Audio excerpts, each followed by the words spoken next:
Nous sommes aujourd'hui le 3e jour du mois d'Iyar et le 18e jour du Homer. Hay, c'est la journée de la vie et c'est pour ça qu'aujourd'hui on va penser tous à les 23 741 soldats qui ont donné leur vie pour que nous on va pouvoir vivre ici dans la terre d'Israël tranquillement. Ça ne veut pas dire pour nous de que rester debout pendant la sonnerie, c'est sûr que ça il faut faire. De toute façon c'est les maximes des pères qu'on va lire ce Shabbat. Il dit, quand tout le monde fait quelque chose, Altifrosh minat tzibur, fais comme tout le monde. Mais je pense que nous on doit faire un effort supplémentaire, rajouter dans l'étude, Mishnah, allumer des bougies, des Teilim, car si on se rappelle de eux, et ils ont un mérite, même si on ne les connaît pas personnellement, mais on sait que ces personnes-là, ils sont dans un niveau supérieur. Mes chers amis, ce soir et demain, quand on va passer de deuil à la joie, et que chacun il va fêter de sa manière, bien sûr que ce sera toujours des Teilim, mais le Hallel, à la place d'allumer des bougies, certains vont allumer des barbecues. Mais même s'il y en a certains qui ne font pas la fête de la manière que nous on souhaite, aucun cas on a le droit de les juger.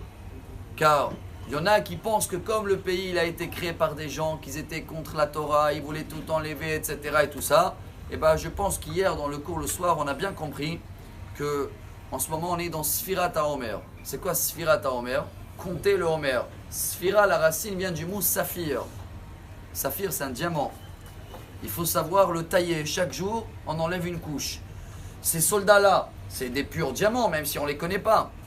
Alors c'est honteux pour nous que des personnes après qui sont décédées, c'est des diamants, et en étant vivants, ils ne brillent pas, et l'inverse, on cherche à les critiquer, et on fait la même erreur comme il y a eu dans la Gemara, l'histoire d'un des élèves de Rabbi Akiva. Gemara très connu, Yevamot, page 62. Il y avait un élève, il s'appelait Yehuda ben Nehemia. Et une fois, le rabbin, Rabbi Tarfon, qui était l'ami de Rabbi Akiva, il y en a même qui disent qu'il était son rabbin, il a demandé une question très dure. Et cet élève, tac, il a eu une réponse extraordinaire, qu'il avait fait même réfléchir le rabbin, Rabbi Tarfon. Rabbi Akiva, quand il a vu ça, il a dit Yehuda, tzavu panecha, temeanim tarich yamim. Je ne crois pas que tu vas vivre longtemps. Comme ça a dit Rabbi Akiva à son élève. 2 semaines après, pendant le Homer, il faisait partie de ces 24 000 élèves décédés. C'était quoi la raison qu'il n'est plus là?